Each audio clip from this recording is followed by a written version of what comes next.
Hello everyone, welcome to basic institute for engineers. हम लोग topic cover जो कर रहे थे वो कौन सा था? ऑटो ट्रांसफार्मर, है ना। तो उस पर आगे बात करते हैं।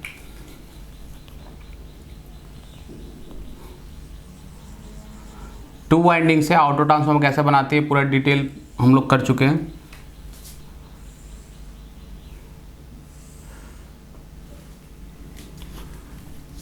कोई भी इंस्टेंटेनियस पोलैरिटी मार्क कर दी यहाँ पे, मान लो V1, लोड के पास का वोल्टेज है V2।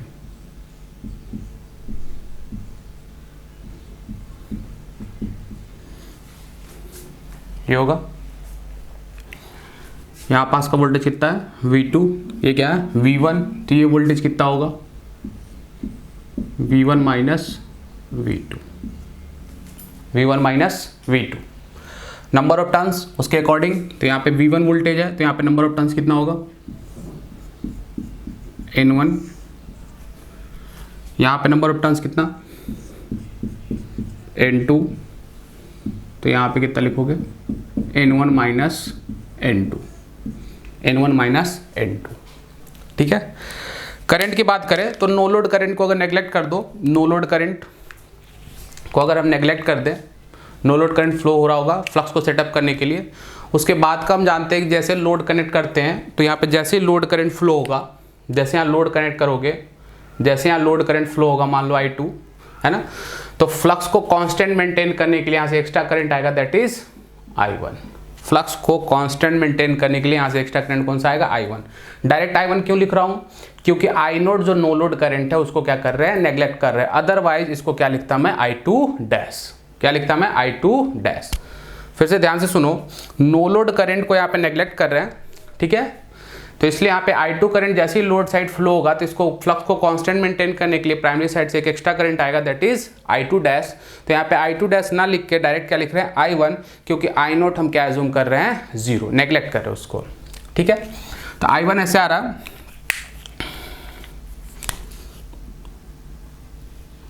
ये हम लोगों ने ट्रांसफॉर्मर एज्यूम किया डॉट, ये हमारा स्टेप डाउन ट्रांसफॉर्मर, कौन सा ट्रांसफॉर्मर है स्टेप डाउन ट्रांसफॉर्मर जूम किए अपने यहाँ पे, where V1 is greater than V2। ठीक है। अब इस I1 करंट को देखो, ये जो I1 करंट है, I1 करंट इस डॉट से क्या हो रहा, एंटर हो रहा। I1 करंट इस डॉट से क्या हो रहा, एंटर हो रहा। तो दूसरी वाली जो वाइंडिंग है इसके डॉट से करंट क्या होगा, बाहर ही जाएगा। तो इसका डॉट के करंट क्या कर दो, बाहर कर दो डॉट से। इसको हम मान ले Ix, इसकी वैल्यू नहीं पता सपोज दैट। यहाँ पे हम KCL लगा ले, भाई KCL तो सेटिस्फाई होगा ही होगा। तो अगर हम KCL यहाँ पे लगाएं इस नोड पे, तो KCL अगर लगाएं तो KCL लगाओगे तो क्या लिखोगे उस नोड पे बताओ? Ix इज इक्वल टू आ जाएगा आपके पास I2 माइनस I1। लगा सकते हो KCL उस नोड पे, है ना। I1 plus Ix is equal to I2। मैंने डायरेक्ट लिख दिया Ix इक्वल टू क्या हो जाएगा I2 माइनस I1। तो इस Ix की वैल्यू क्या हो गई I2 माइनस I1। तो मैं डायरेक्ट लिख देता हूं यहाँ पे I2 माइनस I1। क्लियर यहां तक?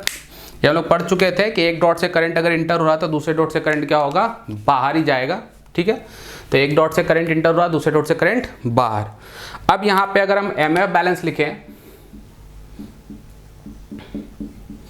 MF balance two winding transformer में याद होगा, MF बैलेंस दो वाइंडिंग रहती थी, दोनों का MF बैलेंस करते थे। N1 I1 इक्वल टू क्या आता था N2 I2। तो देखो यहाँ पे दो वाइंडिंग, एक वाइंडिंग ये, एक वाइंडिंग ये।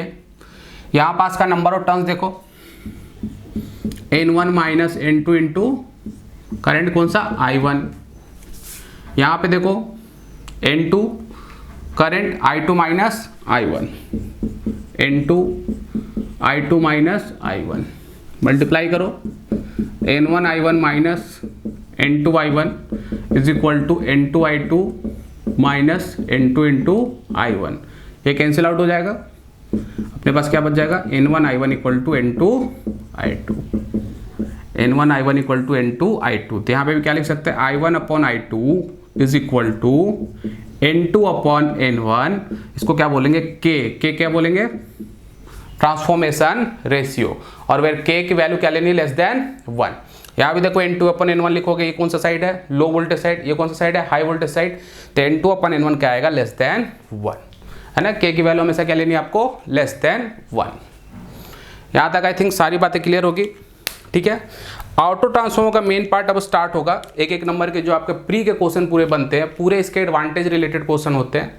क्या एडवांटेज है ओवर 2 वाइंडिंग ट्रांसफॉर्मर, तो एक एक करके सारे एडवांटेज डील करेंगे, ठीक है। पहले देख लो यहाँ पे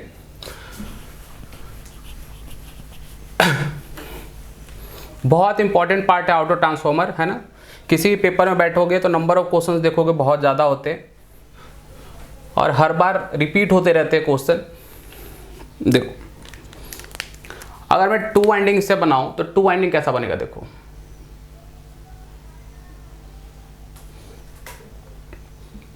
देखो अब जितने फॉर्मूले डिराइव करेंगे बेटा, एक एक फॉर्मूला एक एक नंबर का क्वेश्चन है और बहुत ही इंपॉर्टेंट है, बहुत ही ज्यादा। यहां पास का वोल्टेज देख लो, V1 माइनस V2, करंट कितना है I1, इस वाइंडिंग करंट कितना है I2 माइनस I1, देख लो यहां पास का वोल्टेज कितना है V2, ठीक है। कैसे बनाया है, इस वाइंडिंग को उठा के इसके ऊपर रख दिया, इस वाइंडिंग को उठा के इसके ऊपर रख दोगे तो ये बन जाएगा, रेटिंग चेंज हो जाएगी, रेटिंग चेंज हो गई है, सही है। अब सबसे पहला जो हम लोगों ने पूरा प्रोसीजर से किया था, केवीए रेटिंग निकालने का तरीका, पिछले लेक्चर में आप देखोगे केवीए रेटिंग जो हम लोग निकाल रहे थे, है ना, कंप्लीट प्रोसीजर से। अब डायरेक्ट फॉर्मूले से कैसे केवीए रेटिंग निकाल सकते हो। अगर आपके पास 2 वाइंडिंग ट्रांसफॉर्मर है, मान लो 10 केवीए का, और उसका कुछ वोल्टेज सपोज दैट 400/200 वोल्ट, उसको हमने चेंज कर दिया ऑटो ट्रांसफॉर्मर 400/600 वोल्ट का एडिटिव कनेक्शन, तो उसकी केवीए रेटिंग क्या होगी। तो कैसे केवीए रेटिंग निकालोगे, देखो यहाँ पे ध्यान से समझो। अगर मैं लिखो KVA rating as an auto transformer upon KVA of 2 winding, auto transformer जब तुमने बनाया हो तो केवीए रेटिंग देखो, अगर मैं इस साइड का लिखूं तो कितना लिखोगे V1 इंटू I1, इस साइड का लिखूं तो कितना लिखोगे V2 इंटू I2। अगर मैं ऑटो का केवीए लिखूं तो केवीए तो बेटा दोनों साइड का सेम ही होता है ना, क्या लिखोगे, या तो V1 इंटू I1 लिख लो या V2 इंटू I2 लिख लो। 2 वाइंडिंग का देखोगे, अगर मैं 2 वाइंडिंग का लिखूं तो अगर इस साइड का लिखोगे तो क्या लिखोगे V1 minus V2 into I1, या फिर इस साइड का लिख लो V2 into I2 minus I1, दोनों बातें क्या है, सेम है।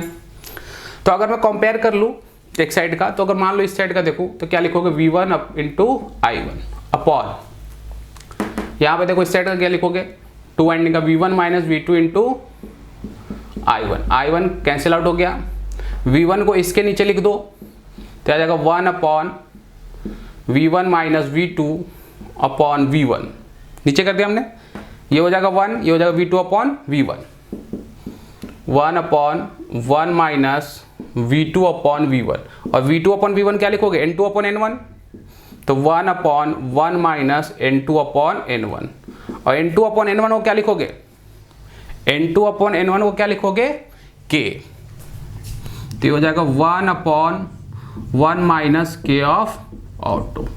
ये बहुत ही इंपॉर्टेंट फॉर्मूला बेटा है ना, बहुत इंपॉर्टेंट। हाँ एक बात और, जो मैं जब प्रीवियस लेक्चर ले रहा था तब भी बताया था, अगर जब तक एडिटिव कनेक्शन है, अगर ये फॉर्मूला लगाओगे तो करेक्ट आंसर आएगा, लेकिन अगर सब्ट्रैक्टिव कनेक्शन है, जो कि अभी तक आया नहीं है लेकिन पूछा जा सकता है, अगर सब्ट्रैक्टिव कनेक्शन है, अगर ये फॉर्मूला यूज करोगे तो आंसर नहीं आएगा, आंसर नहीं आएगा। देखो मैं दिखाता हूँ, प्रीवियस लेक्चर में जो क्वेश्चन था उसी को करें।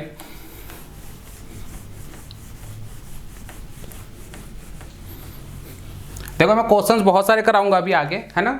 अभी इन शॉर्ट देख लो, एक 2 वाइंडिंग था आपके पास 400 अपॉन, रेटिंग कितनी थी 10 kVA, वोल्टेज कितना था 400 अपॉन 100 वोल्ट, ये कौन सा था 2 वाइंडिंग। इसको आपने ऑटो ट्रांसफॉर्मर बनाया था, मान लो एडिटिव की बात करें तो 400 अपॉन 500 हुआ था, ऐड हो गया था, ये हो गया था आपका ऑटो ट्रांसफॉर्मर। इसकी रेटिंग अगर निकालनी हो, ये तो एडिटिव है, ये एडिटिव कनेक्शन, तो एडिटिव कनेक्शन में लगा सकते हो। तो KVA of auto upon KVA of two winding, तो लिखोगे 1 अपॉन 1 माइनस के ऑफ ऑटो। ऑटो के क्या लेनी है हमेशा, लेस देन 1। तो लेस देन 1 कैसे, ऑटो का लेना बेटा, यहाँ पे टू वाइंडिंग का भी गिवन है, ये मत ले लेना, ऑटो का लेना है के, है ना, ऑटो ट्रांसफॉर्मर का। तो ऑटो ट्रांसफॉर्मर का के क्या लिखोगे, लेस देन 1 हमेशा लेना है, तो 400 अपॉन 500, ये कैंसिल आउट हो गया, 5 माइनस 4 1 हो जाएगा, ऊपर जाएगा 5। टू वाइंडिंग का गिवन है कितना है 10, तो इसको उस साइड करोगे तो इंटू 10 कर दोगे, कितना आ जाएगा 50 kVA। कितना आ जाएगा 50 kVA। फिर यहां से ये हटा दोगे 50 kVA। 50 kVA आया भी था, देख सकते हो प्रीवियस लेक्चर, डायरेक्ट फॉर्मूला से बताया मैंने। लेकिन अगर सेम इस पार्ट में अगर ये सब्ट्रैक्टिव कनेक्शन का हो 400 अपॉन 300 वोल्ट, है ना, तो 30 kVA आया था, 30 kVA। याद करो, प्रीवियस लेक्चर देख भी सकते हो। 400 अपॉन 300 वोल्ट, ये कौन सा कनेक्शन हो गया, सब्ट्रैक्टिव कनेक्शन। और सब्ट्रैक्टिव कनेक्शन में आंसर कितना आया था हमारा, रेटिंग कितनी आई थी 30 kVA, 30 kVA। तो देखो यहाँ पे अगर 400 अपॉन 300 देखें तो इसको इसी तरीके से बनाओगे तो यहाँ पे क्या आ जाएगा 300, ठीक है। ये कितना हो जाएगा, सॉरी इसको उल्टा करना पड़ेगा क्योंकि क्या लेना है, लेस देन 1। तो ये लिखोगे 300 अपॉन 400, ये कैंसिल आउट हो जाएगा, 4 माइनस 3 1 हो जाएगा, ऊपर कितना जाएगा 4, और इसका कितना है टू वाइंडिंग का 10, तो आपकी रेटिंग कितनी आ जाएगी 40 kVA। 40 kVA, लेकिन 40 kVA सही है क्या, नहीं, कितना आया था 30 kVA। तो ये गलत है बेटा, ये गलत है। तो ये फॉर्मूला सिर्फ और सिर्फ वैलिड किसके लिए है, सिर्फ और सिर्फ एडिटिव कनेक्शन के लिए। ध्यान रखिएगा इस बात का, अगर सब्ट्रैक्टिव कनेक्शन पूछा गया तो ये फॉर्मूला वैलिड नहीं है। देखो 99.9% केसेस में पूछा था मैक्सिमम रेटिंग, तो मैक्सिमम रेटिंग बेटा एडिटिव कनेक्शन से ही आया था। याद करो, हमने बहुत सारे 4 कनेक्शन बनाए थे, एडिटिव में 2 बनाए थे, सब्ट्रैक्टिव में 2 बनाए थे, लेकिन सबसे मैक्सिमम रेटिंग कब आई थी, एडिटिव वाले में आई थी। तो जब भी पूछा जाए find the maximum rating of N auto transformer, तो मतलब है कि कनेक्शन कौन सा किया गया होगा, एडिटिव ही किया गया होगा। तो आप डायरेक्ट फॉर्मूला लगा सकते हो वहां पे। बातें क्लियर होगी यहां तक। अब आते हैं दूसरी बात पे। दूसरा क्वेश्चन क्या पूछा जाता है कि हमें पता है जब टू वाइंडिंग ट्रांसफॉर्मर था तो जो पावर यहां से यहां ट्रांसफर हो रहा है वो कैसे हो रहा होगा, इंडक्शन के थ्रू। लेकिन जब इसको उठा के इसके ऊपर रख दोगे तो इलेक्ट्रिकल कनेक्शन जब कर दिए तो जो पावर ट्रांसफर हो रहा था वो due to induction as well as due to conduction हो रहा था।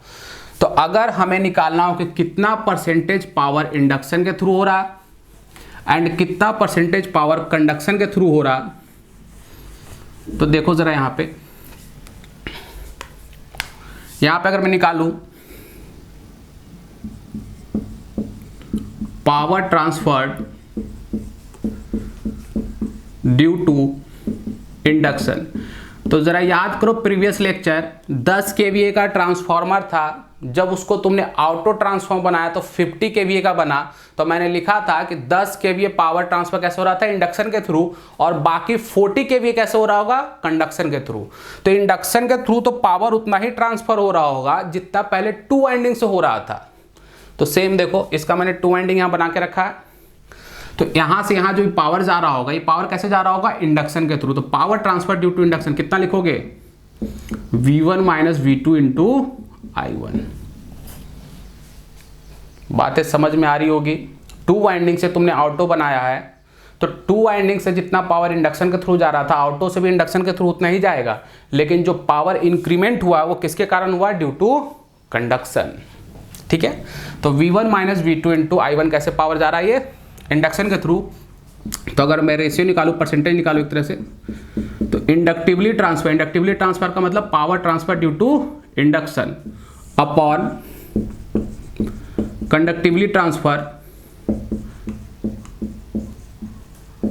तो ये कैसे निकालोगे, इंडक्शन के कारण V1 minus V2 into I1, sorry ये टोटल ट्रांसफर परसेंटेज निकाल रहे अपन। तो V1 minus V2 into I1 total transfer कितना हो रहा है, जब इसको तुमने टू वाइंडिंग से जब ऑटो बना दिया तो ऑटो से अब टोटल पावर कितना ट्रांसफर हो रहा है, V1 इंटू I1, ये पावर अब ट्रांसफर हो रहा है यहाँ पे, ठीक है। तो टोटल ट्रांसफर कितना है, V1 इंटू I1, I1 क्या हो जाएगा, कैंसिल आउट, इसको डिवाइड करोगे तो 1 माइनस V2 अपॉन V1, और V2 अपॉन V1 को क्या लिख सकते हो, N2 अपॉन N1, या बोल सकते हो K, ये क्या बोल सकते हो K, 1 minus K of auto. इसका मतलब अगर किसी ट्रांसफॉर्मर का ट्रांसफॉर्मेशन रेशियो गिवन है 0.8, 0.8 का मतलब 80%, 0.8 का मतलब 80%। तो यहाँ पे जब हम देखेंगे कि इंडक्शन के थ्रू पावर कितना ट्रांसफर हो रहा, तो 1 माइनस 0.8 मतलब कितना बचेगा, 0.2, मतलब 20% पावर कैसे जा रहा होगा, इंडक्शन के थ्रू, और बाकी 80% पावर कैसे जाएगा, कंडक्शन के थ्रू। तो अगर मैं कंडक्शन वाला पार्ट लिखूं यहाँ पे, अगर मैं इसको चेंज करूं, लिखूं power transfer due to conduction, तो भाई कंडक्शन के थ्रू कितना जाएगा, तो सर जितना टोटल पावर ट्रांसफर हो रहा उसमें से अगर आप इंडक्शन वाला माइनस कर दो तो बचा कंडक्शन का ही ना, देख लो सब्ट्रैक्ट करके V2 इंटू I1 आएगा। जितना टोटल पावर ट्रांसफर हो रहा उसमें से इंडक्शन के कारण कितना ट्रांसफर हो रहा, अगर उसको माइनस कर दें तो बचेगा कौन सा, कंडक्शन के थ्रू। तो अगर मैं इसका रेशियो निकालूं यहाँ पे,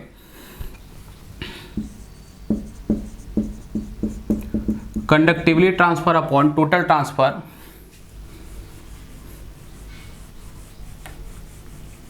तो क्या लिखोगे, V2 into I1 upon V1 into I1 cancel out, V2 upon V1 क्या लिखोगे, K ऑफ ऑटो।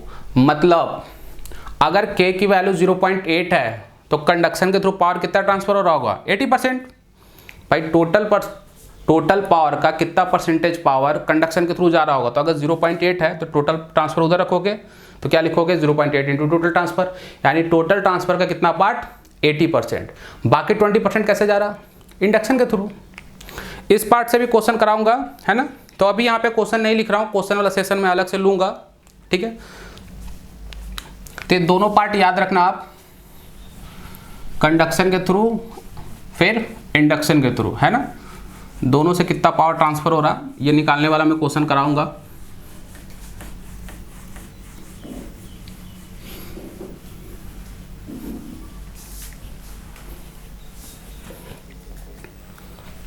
अब अगर मैं लिखूं advantages of auto transformer over two winding transformer. देखो जब एडवांटेज लिखेंगे बेटा, तो जब कंपैरिजन करेंगे तो कंपैरिजन हमेशा सेम रेटिंग के बीच में करेंगे। ऐसा क्यों बोल रहा हूँ, ध्यान से समझो। देखो ये जो मैंने इससे पहले जो टू वाइंडिंग बना के रखा था, ध्यान से समझना।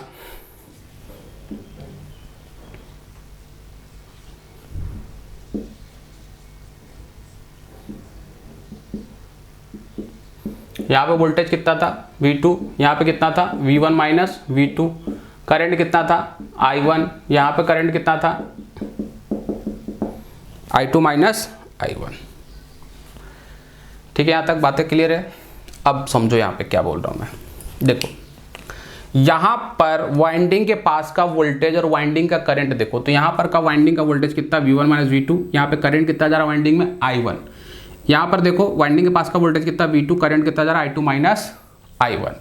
तो यहाँ पे अगर तुम बोलोगे कि सर ऑटो ट्रांसफॉर्मर में लॉसेस कम होते हैं, copper loss and iron loss, तो बेटा देखो इसी से हमने बनाया ऑटो ट्रांसफॉर्मर। तो यहाँ इस केस में ऐसा नहीं है, इस केस में लॉसेस क्या रहेंगे, सेम। कंफ्यूज हो जाते हैं बच्चे, ध्यान से समझो। कंपैरिजन कब करेंगे, लॉसेस कम कब होंगे, कॉपर सेविंग कब होगी, जब हम सेम रेटिंग की बात करेंगे। अभी इसकी रेटिंग सेम नहीं है। इसकी रेटिंग कितनी है, V1 इंटू I1, इसकी रेटिंग क्या है, V1 minus V2 into I1। बात समझ में आ रहा। हमने बस इसको उठा के इसके ऊपर रखा है। तो जितना कॉपर बेटा इसमें यूज कर रहे हो, सेम कॉपर मटेरियल तो इसमें यूज कर रहे हो, तो फिर कॉपर सेविंग कहां से हो गई। जितना कॉपर इसमें यूज कर रहे हो उतना ही कॉपर, तो जब इसको उठा के इस पे रख दियो तो कॉपर अलग से लेके आए हो क्या, या कम किए हो क्या, कुछ नहीं, ना हम एडिशन ना हम सब्ट्रैक्शन किए। तो इसका मतलब जितना कॉपर इसमें यूज हो रहा सेम कॉपर इसमें है, यानी कॉपर सेविंग की बात यहां नहीं करेंगे अपन, क्योंकि रेटिंग अलग अलग होगी, रेटिंग ही चेंज हो जाएगी, है ना। दूसरी बात, इसके पास जो वोल्टेज आ रहा है सेम वोल्टेज इसके पास भी आ रहा है, तो वोल्टेज सेम आ रहा है मतलब कोर लॉस भी सेम, करंट भी वाइंडिंग में सेम जा रही है, जो इस वाइंडिंग में करंट I1 इस वाइंडिंग में करंट I2 माइनस I1, यहाँ भी देखो सेम है, मतलब कॉपर लॉस सेम। तो अगर copper loss same, core loss same, तो इसका मतलब लॉसेस क्या होंगे, सेम होंगे। लॉसेस क्या होंगे, सेम होंगे। चेंज क्या हो जाएगी, केवीए रेटिंग। चेंज क्या होगी, केवीए रेटिंग। जो हमने देखा एक 10 केवीए का 2 वाइंडिंग ट्रांसफार्मर लिया, उसको हमने चेंज किया ऑटो में, तो उसकी रेटिंग कितनी हो गई, 50 केवीए। उसकी रेटिंग कितनी हो गई, 50 केवीए। लेकिन अभी जब एडवांटेज की बात करें, तो एडवांटेज की बात करने का मतलब कैसे कर रहा हूं मैं, ये जो 2 वाइंडिंग है इसको भी मैं सपोज कर रहा हूं V1 I1 to V2 I2। अब हो गया सेम रेटिंग का ये ऑटो का रेटिंग देखो V1 I1 V2 I2, 2 winding भी देखो सेम रेटिंग का हो गया V1 I1 and V2 I2। अब कंपैरिजन कर सकते हैं, अब बोल सकते हैं कॉपर भी सेविंग हो रही होगी, कॉपर लॉस भी कम होगा, कोर लॉस भी कम होगा, अब बोल सकते हैं यहाँ पे। ठीक है, तो देखो यहाँ पे एक एक करके सारे एडवांटेज देखते हैं क्या एडवांटेज है। तो सबसे पहला देखेंगे सेविंग इन कॉपर। सबसे पहला सेविंग इन कॉपर। तो देखो कॉपर की सेविंग कैसे देखेंगे। अगर मैं वेट ऑफ कॉपर की बात करूं, वेट ऑफ कॉपर, तो वेट ऑफ कॉपर क्या लिखोगे, डेंसिटी इनटू वॉल्यूम, तो डायरेक्टली प्रोपोर्शनल टू बोल सकते हो volume of copper. Directly proportional क्या बोल सकते हो, वॉल्यूम ऑफ कॉपर। वॉल्यूम क्या लिखोगे, तो सर वॉल्यूम लिखेंगे अपन एरिया इनटू लेंथ। बेटा वॉल्यूम क्यों देख रहे हैं, वॉल्यूम क्यों देख रहे हैं सर, नंबर ऑफ टर्न्स क्यों नहीं देख ले रहे हैं। तो देखो ध्यान से समझो, अगर मान लो पतली सी वायर है और उससे नंबर ऑफ टर्न्स 10 दिए गए हैं, अगर सिर्फ नंबर ऑफ टर्न्स कंपेयर की बात करोगे, सर नंबर ऑफ टर्न्स क्यों नहीं सिर्फ कंपेयर कर ले रहे हैं, तो मान लो पतली सी वायर है, 10 नंबर ऑफ टर्न्स है, ठीक है, उसमें कुछ कॉपर लग रहा होगा, सही बात है। बहुत मोटी वायर है, 5 ही नंबर ऑफ टर्न्स बांध रहे हो, अब तुम बोलोगे सर जिसमें 10 नंबर ऑफ टर्न्स बांधे हैं उसमें कॉपर ज़्यादा यूज हो रहा है, जिसमें 5 नंबर ऑफ टर्न्स बांधे उसमें कॉपर कम यूज हो रहा है, तो गलत स्टेटमेंट हो जाएगा बेटा, क्योंकि जो पतली वाली वायर है उसमें कॉपर ऑब्वियस है कम है, और जो मोटी वायर है उसमें कॉपर क्या है, ज़्यादा है। तो तुमको कंप्लीट क्या देखना पड़ेगा, वॉल्यूम देखना पड़ेगा। कंप्लीट क्या देखना पड़ेगा, volume.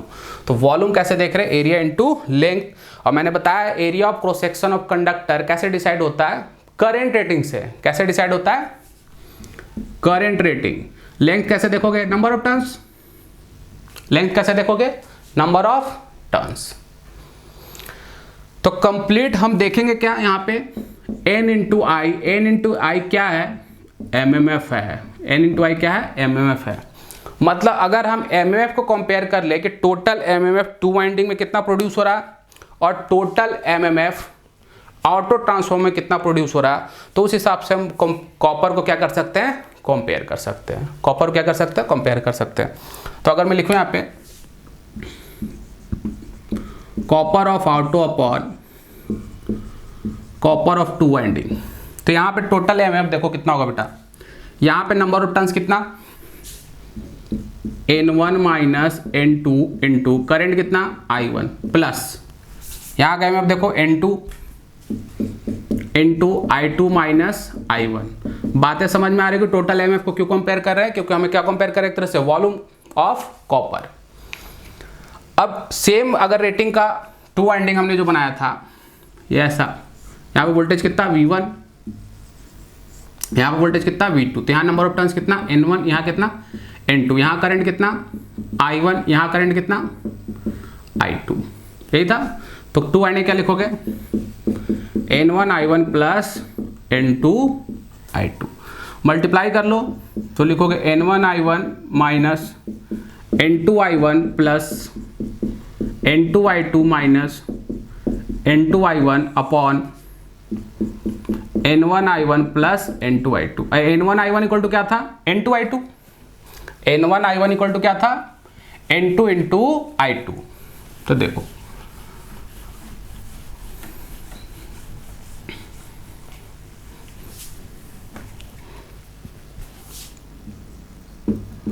Copper of auto upon copper of 2 winding. सारे पार्ट से मैं क्वेश्चन करवाऊंगा, नेक्स्ट लेक्चर में कवर करेंगे सारे क्वेश्चंस, ठीक है, यहाँ देखो N1I1 इक्वल टू N2I2, तो यहाँ पे 2N1I1 लिख सकते हो। ये देखो 2 बार लिखा हुआ है अपॉन 2N1I1। क्यों? क्योंकि N1I1 इक्वल टू क्या था, N2I2। ठीक है, अब देखो यहाँ पे इससे डिवाइड कर दो, कितना हो जाएगा 1, माइनस यहाँ से इसको डिवाइड करो, सारे कैंसिल आउट हो जाएंगे, क्या बचेगा N2 अपॉन N1, यानी आपके पास 1 माइनस क्या आ गया, K of auto, 1 minus K of auto. यहाँ तक बातें क्लियर होंगी सबको? 1 माइनस क्या आ गया, K ऑफ ऑटो। अगर मैं परसेंटेज सेविंग की बात करें, परसेंटेज सेविंग तो क्या लिखोगे, copper of 2 winding minus copper of auto. किससे कंपेयर कर रहे हो, 2 वाइंडिंग से। तो अगर परसेंटेज सेविंग लिखोगे तो कुछ ऐसा लिखोगे, copper of 2 winding minus copper of auto upon copper of 2 winding. इसको डिवाइड करोगे तो ये हो जाएगा 1, यहाँ आ जाएगा copper of auto upon copper of 2 winding, तो इसको लिखोगे 1 minus K of auto, 1 cancel out हो जाएगा, क्या बचेगा K ऑफ ऑटो, परसेंटेज में देख रहे हो तो इंटू 100%, इंटू 100%। अब देखो अगर मैं बोलूँ if K of auto is equal to 0.9, अगर ट्रांसफॉर्मेशन रेशियो कितना है 0.9, तो 0.9 का मतलब है परसेंटेज सेविंग अगर मैं लिखूँ तो 90% बोलोगे, कितना हो जाएगा 90%। अगर इसकी वैल्यू में बोलूँ 0.8 तो परसेंटेज सेविंग कितना हो जाएगा, तो परसेंटेज सेविंग सर हो जाएगा 80%। लेकिन अगर इसकी वैल्यू में बोल दूँ 0.1 तो 0.1 का मतलब सर परसेंटेज सेविंग तो बहुत कम हो गया, कितना हो गया 10%। परसेंटेज सेविंग कितना हो जाएगा 10%। अब आप देख के बताओ कि भाई सबसे ज़्यादा ऑटो ट्रांसफॉर्मर इकोनॉमिकल कब होगा, सबसे ज़्यादा कॉपर सेविंग कब होगी, जब ट्रांसफॉर्मेशन रेशियो की वैल्यू यूनिटी के आसपास होगी या यूनिटी से बहुत दूर होगी। तो यहाँ से देख के पता चल रहा होगा कि ट्रांसफॉर्मेशन रेशियो की वैल्यू जितनी यूनिटी के आसपास होगी, कॉपर का सेविंग उतना ही ज़्यादा होगा, यानी ऑटो ट्रांसफॉर्मर उतना ही इकोनॉमिकल होगा। तो ऑटो ट्रांसफॉर्मर यूज़ कहाँ करोगे, कब इकोनॉमिकल होगा, ऑटो ट्रांसफॉर्मर इकोनॉमिकल तब होगा when transformation ratio is close to unity. ये स्टेटमेंट हमेशा याद रखना, ये शायद प्रीवियस लेक्चर में बताया था कि ट्रांसफॉर्मेशन रेशियो जितना यूनिटी के आसपास होगा आपकी रेटिंग उतनी ही ज़्यादा आएगी। दिखाया था मैंने, 10 kVA का ट्रांसफॉर्मर था, K की वैल्यू 0.8 आई थी तो आपका रेटिंग कितना आया था 50 kVA आया था। K की वैल्यू कम कर दी आपने, है ना, कनेक्शन चेंज किया था तो कितना आया था 12.5 kVA। बातें समझ में आ रही है? तो ऑटो ट्रांसफॉर्म इकोनॉमिकल कब होगा, जब ट्रांसफॉर्मेशन रेशियो क्या होगा close to unity, transformation ratio close to unity. तो आई थिंक ये पूरा बात क्लियर होगा यहाँ तक। अब कॉपर का सेविंग हो रहा, कम कॉपर डाल रहे हो तो ऑब्वियस है कॉपर लॉस कम होगा यार।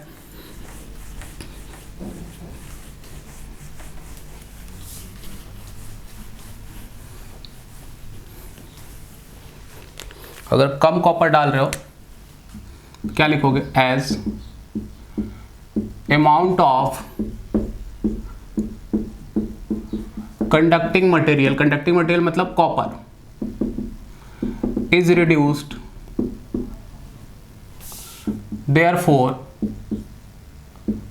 Copper loss reduces. अब कॉपर लॉस कम हुआ जब हमने कंपैरिजन किसके बीच किया, सेम रेटिंग के बीच, है ना। अदरवाइज एक 2 वाइंडिंग से अगर तुम ऑटो ट्रांसफॉर्मर बना रहे हो तो सारा जितना कॉपर उस पर था उतना ही कॉपर तो यूज कर रहे हो, है ना, ध्यान रखना। तीसरा, अब कंडक्टिंग मटेरियल कम डालोगे तो मैंने बताया था जो विंडो का जो एरिया होता है कैसे डिसाइड करते हैं, cross section of conducting material, जो भी क्रॉस सेक्शनल एरिया होता है ना। अब ये कंडक्टिंग मटेरियल कम यूज कर रहे हो तो एरिया भी कम होगा उसका, जिसके कारण कोर का लेंथ क्या हो जाएगा, कम हो जाएगा। और कोर का लेंथ अगर कम हुआ तो इसका मतलब कोर लॉस भी क्या होगा, कम होगा। तो क्या लिखोगे, कोर लॉस आल्सो रिड्यूसेस। भाई जितना हमें वाइंडिंग बांधना है बेटा उसी हिसाब से कोर लोगे ना, जितना वाइंडिंग बांधना उसी हिसाब से कोर लोगे, कम वाइंडिंग बांधनी कम कोर लोगे, अदरवाइज ज़्यादा वाइंडिंग बांधनी है तो ज़्यादा लेंथ का कोर लोगे, है ना। तो कोर लॉस भी क्या हो जाएगा, कम। नेक्स्ट देखो दूसरा एडवांटेज, अगर हम लीकेज फ्लक्स की बात करें तो लीकेज फ्लक्स किसको बोलते हैं, लीकेज फ्लक्स वो फ्लक्स है जो सिर्फ और सिर्फ एक वाइंडिंग से लिंक करे। तो अगर हम 2 वाइंडिंग के देखें तो दोनों वाइंडिंग क्या थी, अलग अलग थी, तो वहां पे दोनों वाइंडिंग का लीकेज फ्लक्स मैंने दिखाया था। यहां पे देखो इसको बोलेंगे लीकेज फ्लक्स, लेकिन ये जो वाइंडिंग है ये प्राइमरी साइड का भी और ये सेकेंडरी साइड का, ये कॉमन वाइंडिंग है। तो जब ये कॉमन वाइंडिंग है तो इस फ्लक्स को लीकेज फ्लक्स बोलेंगे क्या, नहीं। लीकेज फ्लक्स उसको बोलते हैं जो सिर्फ और सिर्फ एक वाइंडिंग से लिंक करे, उसको क्या बोलते हैं, लीकेज फ्लक्स। लेकिन जो दोनों वाइंडिंग से लिंक करे उसे लीकेज फ्लक्स नहीं बोलते हैं। तो ऑटो ट्रांसफार्मर केस में लीकेज फ्लक्स की वैल्यू क्या होगी, कम होगी। और जब लीकेज फ्लक्स कम होगा तो लीकेज रिएक्टेंस की वैल्यू कम होगी, और लीकेज रिएक्टेंस कम हुआ तो सर ड्रॉप भी कम होगा। अगर ड्रॉप कम हुआ तो voltage regulation far better than 2 winding transformer. क्योंकि वोल्टेज रेगुलेशन मैंने बताया था, वोल्टेज रेगुलेशन इंप्रूव करने का तरीका क्या था, by minimising the leakage reactance. तो लीकेज रिएक्टेंस कैसे कम कर रहे थे, लीकेज फ्लक्स को कम करके। तो यहाँ पे देखो लीकेज फ्लक्स पहले से क्या है, कम। तो यहाँ पे क्या लिखोगे, leakage flux is less, therefore leakage reactance is less and voltage regulation is better than 2 winding transformer. ये हमेशा ध्यान रखना है ना, वोल्टेज रेगुलेशन ऑटो का हमेशा फार बेटर देन किससे होता है, 2 वाइंडिंग ट्रांसफार्मर, 2 वाइंडिंग ट्रांसफार्मर। अच्छा दूसरी बात देखो यहाँ पे लॉसेस कम है, तो लॉसेस कम होने का मतलब एफिशिएंसी क्या होगी, हाई।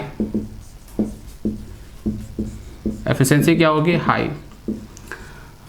अगर एक 2 वाइंडिंग से आपने ऑटो ट्रांसफार्मर बनाया है, एक 2 वाइंडिंग से आपने ऑटो ट्रांसफार्मर बनाया है, तो 2 वाइंडिंग में जितना मटेरियल यूज करो उसी से तुमने ऑटो ट्रांसफार्मर बना लिया, तो कोर लॉस और कॉपर लॉस तो वहाँ सेम ही होंगे, क्योंकि वोल्टेज और करंट दोनों क्या है, सेम है। लेकिन रेटिंग क्या हो जाती है, बढ़ जाती है। रेटिंग क्या हो जाती है, बढ़ जाती है। तो वहाँ भी एफिशिएंसी क्या होगी, बढ़ेगी ही बढ़ेगी। लॉसेस सेम है, मैंने ये एफिशिएंसी रिलेटेड क्वेश्चन में कराया था। अगर लॉसेस कांस्टेंट हैं और आउटपुट को इंक्रीज करें तब भी एफिशिएंसी क्या होती है, बढ़ती है। ये आपके गेट के सवाल आया हुआ, गेट में क्वेश्चन आया हुआ है। आपका क्या दिया, 2 वाइंडिंग ट्रांसफार्मर है, उसका आपका एफिशिएंसी गिवन है, उसको उसने ऑटो ट्रांसफार्मर बना दिया, उसका एफिशिएंसी पूछा है। तो अगर एक 2 वाइंडिंग से आप ऑटो ट्रांसफार्मर बना रहे हैं तो वोल्टेज रेटिंग और करंट रेटिंग वाइंडिंग की क्या होगी, सेम होगी। मतलब कोर लॉस और कॉपर लॉस क्या होगा, सेम होगा। तो चेंज क्या होगा, चेंज क्या होगा, सिर्फ रेटिंग। तो रेटिंग अगर बढ़ेगी मतलब आउटपुट बढ़ा तो एफिशिएंसी क्या होगी, बढ़ेगी। ठीक है, नेक्स्ट आ जाओ, इसके डिसएडवांटेज में आ जाओ।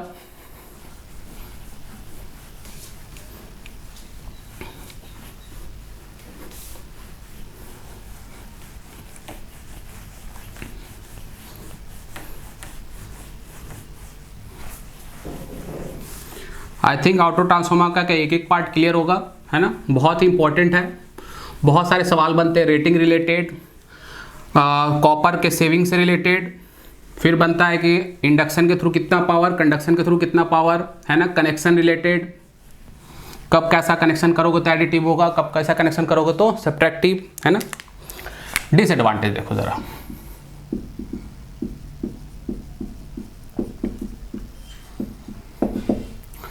तो डिसएडवांटेज क्या होगा, ध्यान से समझो।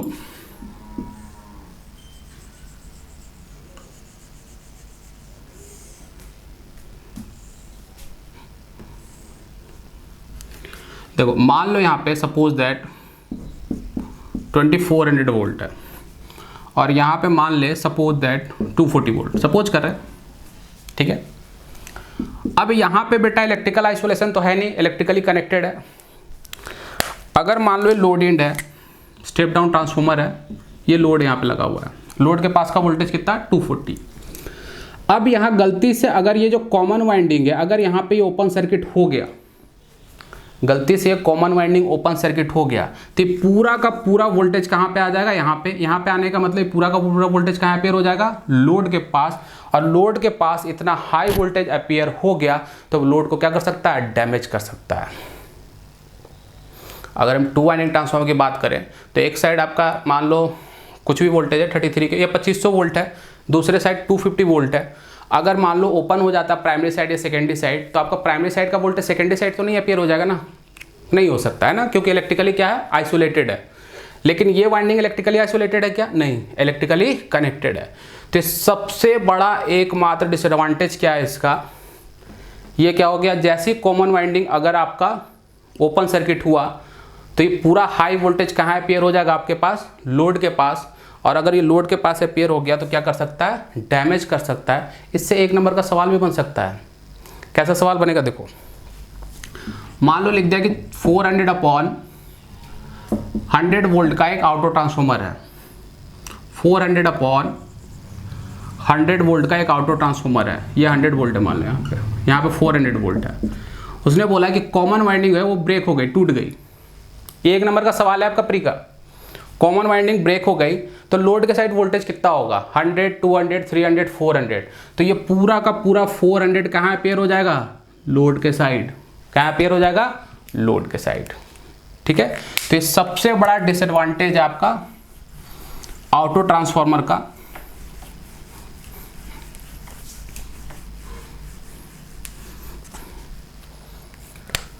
तो ये लिख लेंगे एक point, since there is no electrical isolation, therefore there is risk of appearing a dangerously high voltage across load side in step down mode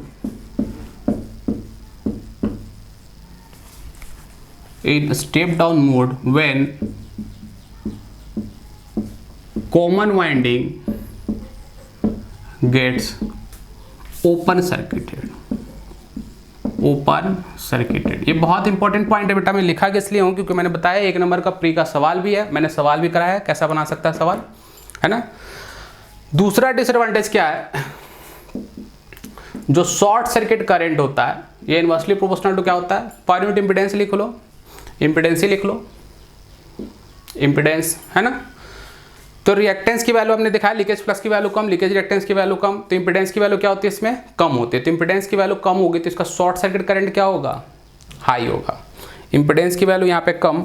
voltage regulation की बात करें तो वोल्टेज रेगुलेशन क्या लिखते हो, ZPU cos थीटा इक्विवेलेंट -5, है ना। तो ZPU की वैल्यू कम, पर यूनिट इंपीडेंस की वैल्यू कम, तो वोल्टेज रेगुलेशन की वैल्यू कम चाहिए भी। तो देखो यहाँ पे Z की वैल्यू कम कहने का मतलब शॉर्ट सर्किट करंट की वैल्यू क्या, हाई। तो जो शॉर्ट सर्किट करंट होता है, short circuit current in auto transformer is more in comparison to two winding transformer,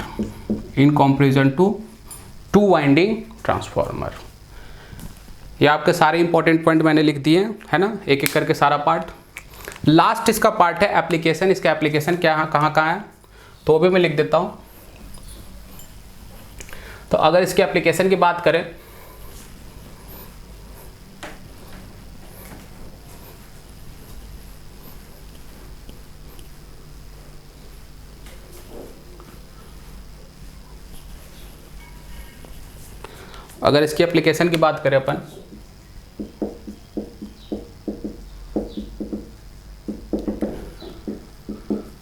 तो क्या लिखोगे, auto transformer is used to interconnect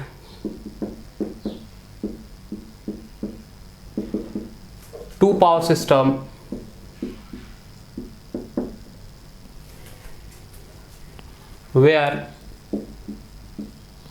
where transformation ratio, क्या बताया मैंने,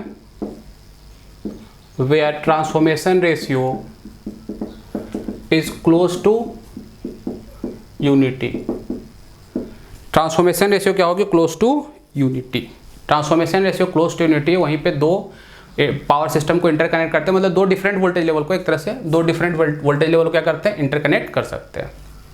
ठीक है, सेकेंड तभी इकोनॉमिकल होगा, दिखाया भी है मैंने। It is also used as booster in traction system.